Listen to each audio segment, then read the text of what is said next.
ദൈവതിരുനാമത്തിന് മഹത്വം ഉണ്ടാകട്ടെ. കർത്താവായ യേശു ക്രിസ്തുവിൻ്റെ നിസ്തുല നാമത്തിൽ നിങ്ങൾക്കേവർക്കും എൻ്റെ എളിയ സ്നേഹവന്ദനം. ദൈവനാമം മഹത്വപ്പെടട്ടെ. ലൂക്കോസിന് സുവിശേഷം 5-ാം അധ്യായം തുടങ്ങുന്നത് തന്നെ അനുഗ്രഹിക്കപ്പെട്ടൊരു സന്ദേശം കൊണ്ടാണ്. യേശു ഗലീല തടാകത്തിൻ്റെ കരയിൽ നിന്നു എന്ന്. യേശു തൻ്റെ പാദം ചലിപ്പിച്ചുകൊണ്ട് എവിടെയെങ്കിലും വന്ന് നിൽക്കുന്നത് എത്രയോ അനുഗ്രഹമാണ്. യേശു നിന്നു. നാം ഇത് കേൾക്കുമ്പോൾ നാം ചിന്തിക്കണം, എൻ്റെ യേശുവെ അവിടുന്ന് എൻ്റെ അരികത്ത് വന്ന് നിൽക്കണമേ, എൻ്റെ യേശുവെ അവിടുന്ന് എൻ്റെ ഭവനത്തിലൊന്ന് വന്ന് നിൽക്കണമേ. വീണ്ടും അല്പം കൂടി നിങ്ങൾ യേശുവിനോട് അടുത്ത് ചേർന്ന് പറയണം, യേശുവെ എൻ്റെ ഹൃദയത്തിൽ വന്ന് നിൽക്കണമേ.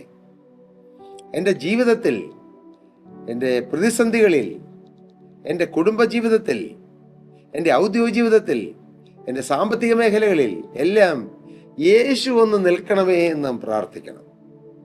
ഈ ഭൂമിയിൽ ആരെല്ലാം വന്ന് നിന്നാലും അതിനോട് ഒപ്പമെത്തുകയില്ല, അടുത്തുപോലും വരികയില്ല. നിങ്ങളെ സ്നേഹിക്കുന്ന അനേകരുടെ സാന്നിധ്യം നാം കൊതിക്കാറുണ്ട്, ഇല്ലേ? നമ്മെ സ്നേഹിക്കുന്നവരുടെ സാന്നിധ്യം നാം കൊതിക്കാറുണ്ട്, ഇഷ്ടപ്പെടാറുണ്ട്. നമ്മുടെ ഭാര്യയുടെ, ഭർത്താവിൻ്റെ, മക്കളുടെ സാന്നിധ്യം, മാതാപിതാക്കളുടെ സാന്നിധ്യം, അങ്ങനെ മറ്റുള്ള ഏറ്റവും കൂട്ടായ്മയിലുള്ള ദൈവമക്കളുടെ സാന്നിധ്യം, അതൊക്കെ നമ്മളെ ഒത്തിരി സന്തോഷിപ്പിക്കും. ശരിക്കും ബ്ലഡ് റിലേഷനുള്ള അനേകരുടെ സാന്നിധ്യത്തെക്കാൾ നമ്മെ സന്തോഷിപ്പിക്കുന്നതാണ് യേശുവിൻ്റെ രക്തത്താൽ വീണ്ടെടുക്കപ്പെട്ട, രക്ഷിക്കപ്പെട്ട ദൈവമക്കളുടെ സാന്നിധ്യം, അവരുമായിട്ടുള്ള കൂട്ടായ്മ, അവരോട് ഒന്നിച്ച് കർത്താവിനെ സ്തുതിക്കുക, കർത്താവിനെ ആരാധിക്കുക, കൂട്ടായ്മ ആചരിക്കുക, വചനം പങ്കിടുക, അങ്ങനെ എന്തെല്ലാം സ്നേഹം പങ്കിടുന്നു, വചനം പങ്കിടുന്നു, ഭക്ഷണം പങ്കിടുന്നു, ഒരപ്പത്തിൻ്റെ അംശികളാകുന്നു, ഒരു പാനപാത്രത്തിൽ നിന്നും കുടിക്കുന്നവരാകുന്നു. അങ്ങനെ ആ കൂട്ടായ്മ പങ്കിടുന്നത് വലിയ സന്തോഷമാണ്, വലിയ ഭാഗ്യമാണ്. കർത്താവിന് സ്തോത്രം. സാന്നിധ്യം കൊതിക്കുക, ദൈവ സാന്നിധ്യം നാം എപ്പോഴും കൊതിക്കുന്നവരാണ്. അതുകൊണ്ടാണ് മോശ പറഞ്ഞത്, മോശയുടെ കൂടെ 600,000 ജനമുണ്ട്, പക്ഷെ മോശയ്ക്ക് അത് പോരാ. 600,000 എന്ന് പറഞ്ഞാൽ 6 ലക്ഷം. പക്ഷെ 6 ലക്ഷമല്ല, ഏതാണ്ട് 30 ചിലവാനും 40 ലക്ഷത്തിനടുത്തുള്ള ജനമുണ്ടായിരുന്നു എന്നാണ് വേദ പണ്ഡിതന്മാർ പറയുന്നത്. കാരണം യുദ്ധസന്നദ്ധരായ ആണുങ്ങൾ മാത്രമായിരുന്നു ഈ 6 ലക്ഷം. ബാക്കി കുഞ്ഞുങ്ങളുണ്ട്, സ്ത്രീകളുണ്ട്, പ്രായമായവരുണ്ട്, അങ്ങനെ എല്ലാവരും ചേർന്ന് വലിയൊരു കൂട്ടമുണ്ടായിരുന്നു. പക്ഷേ മോശ പറഞ്ഞു, കർത്താവേ, 40 ലക്ഷം ജനം എൻ്റെ കൂടെ ഉണ്ടായിരുന്നിട്ട് എനിക്ക് കാര്യമില്ല. അതിനകത്ത് ലീഡേഴ്സ് ഉണ്ടാകും, അതിനകത്ത് മോശയെ സഹായിക്കുന്നവരുണ്ടാകും, പല ജീവിത നിലവാരത്തിലുള്ള അനേകായിരങ്ങൾ മോശയുടെ കൂടെ ഉണ്ടായിരുന്നിരിക്കാം. പക്ഷെ മോശ പറഞ്ഞു, അങ്ങയുടെ സാന്നിധ്യം എൻ്റെ കൂടെ വരണം.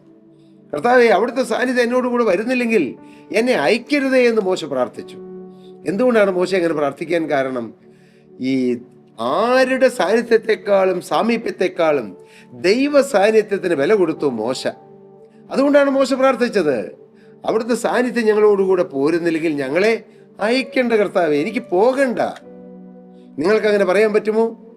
കർത്താവേ, എന്നോടുകൂടി അവിടുന്ന് പോരുന്നില്ല എങ്കിൽ ഞാൻ ഒരു കാര്യത്തിനും പോകുന്നില്ല.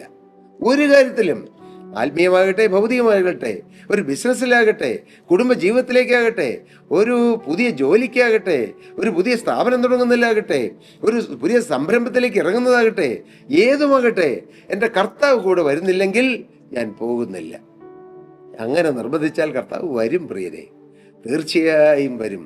മനുഷ്യന്റെ നിർബന്ധത്തിന് മുമ്പിൽ വഴങ്ങുന്നവനാണ് ജീവനുള്ള ദൈവം.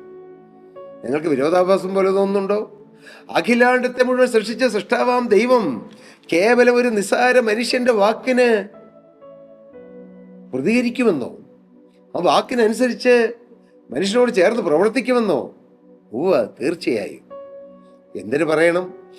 ഒരു മനുഷ്യൻ, ഒരു ദൈവദാസൻ യോശുവ പറഞ്ഞപ്പോൾ ജീവനുള്ള ദൈവം അന്ന് സൂര്യനെയും ചന്ദ്രനെയും നിശ്ചലമാക്കി.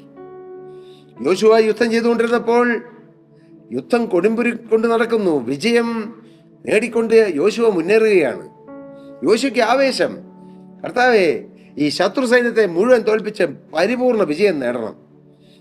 അപ്പോൾ നേരം ഇരുട്ടി തുടങ്ങി. നേരം ഇരുട്ടിയാൽ പിന്നെ യുദ്ധം ചെയ്യാൻ പറ്റുകയില്ല. മോശയുടെ പിൻഗാമിയായിരുന്ന യോശുവ പ്രാർത്ഥിച്ചു, കർത്താവേ, ഇതുവരെ എൻ്റെ യജമാനായ മോശ പ്രാർത്ഥിച്ച പ്രാർത്ഥനയല്ലത്. എൻ്റെ ആത്മീയ ഗുരുവായ മോശ അങ്ങനെ പ്രാർത്ഥിച്ചിട്ടില്ല. പക്ഷെ ഞാൻ പ്രാർത്ഥിക്കാൻ പോവുകയാണ്. എൻ്റെ പ്രിയപ്പെട്ടവരെ, നിങ്ങളുടെ ആത്മീയ ഗുരുക്കന്മാരോ, നിങ്ങളെ ആത്മീയത്തിലേക്ക് നയിച്ചവരോ, നിങ്ങളെ രക്ഷയിലേക്ക് നയിക്കാൻ ദൈവം ഉപയോഗിച്ചവരോ, അവരുടെ ആത്മീയ നിലവാരത്തിൽ നിങ്ങൾ നിന്നാൽ പോരാ. അതിലും അപ്പുറത്തേക്കുള്ള ഒരു ആത്മീയ നിലവാരത്തിൽ നിങ്ങൾ വരാൻ ദൈവം ആഗ്രഹിക്കുന്നു. നാം ഓരോരുത്തരും വരാൻ ആഗ്രഹിക്കുന്നു. നമ്മുടെ ആത്മീയം ക്രിസ്തു എന്ന തലയോളം വളരുക എന്നുള്ളതായിരിക്കണം. ഈ ഭൂമിയിലെ കേവലം ഏതെങ്കിലും ഒരു ദൈവദാസന്മാരെ പോലെ വളരുക എന്നുള്ളതാകരുത്. അതിനപ്പുറം ക്രിസ്തു എന്ന തലയോളം വളരണം. യോശുവ പറഞ്ഞു, കർത്താവേ, അവിടുന്ന് സൂര്യനെ അവിടെ നിർത്തണം. സൂര്യ, നീ അവിടെ നിൽക്ക്. ചന്ദ്ര, നീ അവിടെ നിൽക്ക്. അവിടെ നിന്നു. അനുസരിച്ച് യോശുവയുടെ ശക്തി കൊണ്ടാണോ? അല്ല. യോശുവ പറഞ്ഞപ്പോൾ യോശുവയോട് ഉള്ളം കൊണ്ട് അത്രമാത്രം സ്നേഹം അടുപ്പുണ്ടായിരുന്ന ദൈവം, എത്തനായ ദൈവം, തൻ്റെ സൃഷ്ടിയായ സൂര്യനോട് പറഞ്ഞു അവിടെ നിൽക്കേ, ചന്ദ്രനോട് പറഞ്ഞു അവിടെ നിൽക്കേ. ഇതാണ് യഥാർത്ഥമായ ക്രിസ്തീയ ജീവിതം. നമ്മുടെ ജീവിതത്തിൽ പ്രതിസന്ധികളും പ്രശ്നങ്ങളും വരുമ്പോൾ, ആഞ്ഞടിക്കുമ്പോൾ, അത് നമ്മുടെ ജീവിതത്തെ തകർക്കളയാതെ അതെന്നിലേക്ക് പ്രവേശിക്കരുത്. അതെന്നെ തുടരുത് കർത്താവേ. പ്രശ്നങ്ങളെല്ലാം ഉണ്ടാകില്ലെന്നല്ല. രോഗമുണ്ടാകും, ചിലപ്പോൾ അപകടങ്ങളുണ്ടാകും. ഇതൊന്നും എൻ്റെ ആത്മീയ ജീവിതത്തെ ബാധിക്കാതെ തടുത്തുകൊള്ളണമേ എന്ന് പ്രാർത്ഥിച്ചാൽ കർത്താവ് അത് കേൾക്കും. കർത്താവ് അതനുസരിച്ച് പ്രവർത്തിക്കും. ഈ നല്ല ദൈവം, ഹല്ലേലൂയ, ഗെന്നേസരത്ത് തടാകത്തിൻ്റെ അരികിൽ വന്ന് യേശു നിന്നു. അപ്പോൾ ഇതാ വലിയൊരു കൂട്ടം പുരുഷാരം. യേശു നിന്നാൽ അവിടെ പുരുഷാരം വരും. യേശു നിന്നില്ലെങ്കിൽ പുരുഷാരത്തെ കൊണ്ടുവരാമെന്നുള്ളവരൊക്കെ വിട്ടുപോകും. ഇത് ചർച്ചകൾക്കും ദൈവദാസന്മാർക്കുമുള്ള ഒരു മെസ്സേജായിട്ട് എനിക്ക് തോന്നുന്നു, ഒരു ദൂതാണ്. മോനെ, യേശു വന്ന് നിന്നാൽ നീ ഒട്ടും അധ്വാനിച്ചില്ലെങ്കിലും ജനം കൂടി വരും. പക്ഷെ യേശു ഇല്ലെങ്കിൽ ഒറ്റ മനുഷ്യൻ വരികയില്ല. സ്തോത്രം. യേശുവിൻ്റെ സാന്നിധ്യം വരിക, യേശു വന്ന് നിൽക്കുക, യേശു വന്ന് ജനത്തെ സന്ദർശിക്കുക, യേശു വന്ന് ജനത്തെ ഉപദേശിക്കുക, യേശു ജനത്തെ അനുഗ്രഹിക്കുക, യേശു ജനത്തിൻ്റെ രോഗങ്ങൾ മാറ്റിക്കൊടുക്കുക, യേശു ജനത്തെ ആത്മീയമായി നിറയ്ക്കുക.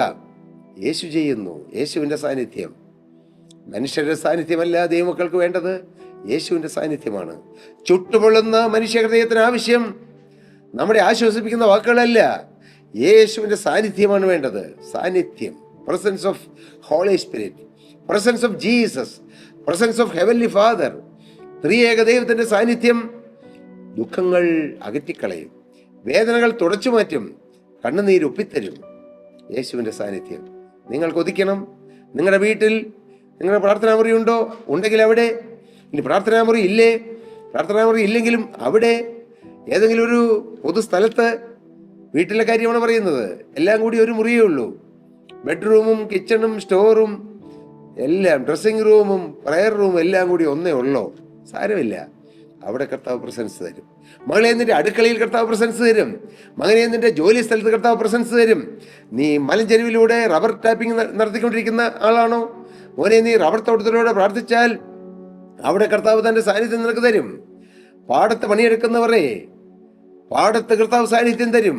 എവിടെയും തൻ്റെ സാന്നിധ്യത്തിന് വേണ്ടി കൊതിക്കുന്നവരെ സാന്നിധ്യം കൊണ്ട് മൂടുന്നവനാണ് നമ്മുടെ കർത്താവ്. എൻ്റെ യേശു ജീവിക്കുന്നു, യേശു വന്ന് നിന്നു. അതൊരു ഭാഗ്യമാണ്. യേശു നമ്മുടെ കൂടെ നിൽക്കണം, യേശു നമ്മുടെ കൂടെ നടക്കണം, യേശു നമ്മുടെ കൂടെ കിടക്കണം, യേശു നമ്മുടെ ജീവിതത്തിൽ എപ്പോഴും ഉണ്ടായിരിക്കണം. അതായിരിക്കട്ടെ നമ്മുടെ ദാഹം. യേശു വരും. യേശുവിനെ നിങ്ങൾക്കൊന്ന് വിളിക്കാമോ? യേശുവേ, അവിടുന്ന് ഒന്ന് വരണമേ, എൻ്റെ ജീവിതത്തിലേക്ക് വരണമേ. യേശു നിങ്ങളുടെ ജീവിതത്തിൽ വന്നാൽ നിങ്ങളുടെ ഏകാകിത്വം മാറും, ലോൺലിനെസ് മാറും, എനിക്ക് ആരുമില്ല എന്നുള്ള ചിന്ത മാറും. യേശു വന്നാൽ സ്വർഗം കൂടെ ഇറങ്ങി വരും. യേശു വന്നാൽ അവിടെ ദൂതന്മാരുണ്ടാകും. യേശു വന്നാൽ അവിടെ മാലാഖമാർ നിറച്ചുണ്ടാവും. നമ്മുടെ നഗ്നമായ നേത്രം കൊണ്ട് നമുക്ക് കാണാൻ കഴിയില്ലെങ്കിലും യേശു ഒരു സഭയിൽ ഇറങ്ങി വന്നാൽ അവിടെ വലിയ ദൈവസാന്നിധ്യമായിരിക്കും. അവിടെ ദൂതന്മാരിറങ്ങി വരും. ദൂതന്മാരങ്ങോട്ടും ആരോ അങ്ങനെ നടക്കുന്ന പോലെ ഒരു ഫീല് വരും. ആരാണത്? സ്വർഗീയ ദൂതന്മാർ. Hallelujah, hallelujah, hallelujah. എൻ്റെ പ്രിയപ്പെട്ടവരെ, നിങ്ങളിതെല്ലാം അനുഭവിക്കണം. ദൂതന്മാർ വരുമെന്ന് കേൾക്കുമ്പോൾ ചിലർക്ക് നെറ്റി ഒളിയും. മാലാഖമാർ വരുമെന്ന് കേൾക്കുമ്പോൾ ചിലർക്ക് അങ്ങനെയൊക്കെ ഉണ്ടോ ആത്മീയം ചിന്തിക്കും. സ്വന്തം ജീവിതത്തിൽ അനുഭവമില്ല എങ്കിൽ മറ്റുള്ളവരുടെ ജീവിതത്തിൽ അത് ഇല്ല എന്ന് നിങ്ങൾ ശഠിക്കരുത്, ഇല്ല എന്ന് നിങ്ങൾ പറയരുത്. അങ്ങനെയാണ് ചിലര്. അന്യഭാഷ കിട്ടാത്തവര് അന്യഭാഷയെ കുറ്റം പറയും, കൃപാവരം കിട്ടാത്തവര് കൃപാവരത്തെ കുറ്റം പറയും, ആത്മാവിൻ്റെ ആരാധന കിട്ടാത്തവർ ആത്മാവിൻ്റെ ആരാധനയെ കുറ്റം പറയും. അത് അവർക്ക് അനുഭവമില്ല, അതുകൊണ്ട് വേറെ ആർക്കും ഇല്ലെന്നാണ് അവരുടെ ചിന്ത.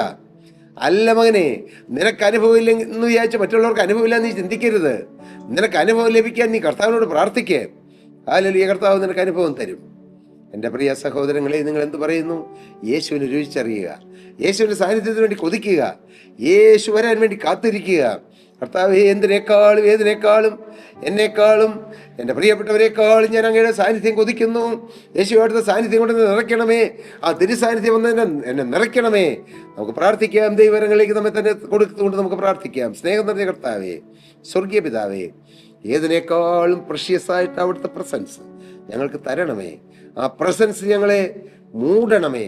ആ സ്വർഗീയ തേജസ്സിലും സാന്നിധ്യത്തിൽ ഞങ്ങളെ നിറയ്ക്കണമേ, ഞങ്ങളെ അനുഗ്രഹിക്കണമേ. യേശുക്രിസ്തുവിൻ അത്ഭുത നാമത്തിൽ തന്നെ. ആമേൻ, ആമേൻ. പ്രിയപ്പെട്ട സഹോദരി സഹോദരങ്ങളെ, നിങ്ങൾ താഴെ കാണുന്ന നമ്പറിൽ ഞങ്ങളുമായി കോൺടാക്ട് ചെയ്താൽ ഞങ്ങൾ നിങ്ങൾക്ക് വേണ്ടി പ്രാർത്ഥിക്കാം. പക്ഷേ ഞങ്ങൾ അഡ്വൈസ് ചെയ്യുന്നത് നിങ്ങൾ ഓരോരുത്തരും യേശുവിനോട് പ്രാർത്ഥിക്കണം. അങ്ങനെ യേശുവുമായി ബന്ധം സ്ഥാപിക്കണം, യേശുവിൽ നിന്ന് അനുഭവം പ്രാപിക്കണം. അങ്ങനെ യഹോവ നല്ലവനെന്ന് നിങ്ങൾ രുചിച്ചറിഞ്ഞ് യേശുവിനെ സാക്ഷിക്കുന്നവരായിത്തീരണം. അതിനിടയാകട്ടെ. ദൈവം നിങ്ങളെ നിറവടിയായി അനുഗ്രഹിക്കട്ടെ. ദൈവനാമം മഹത്വപ്പെടട്ടെ. സ്തോത്രം.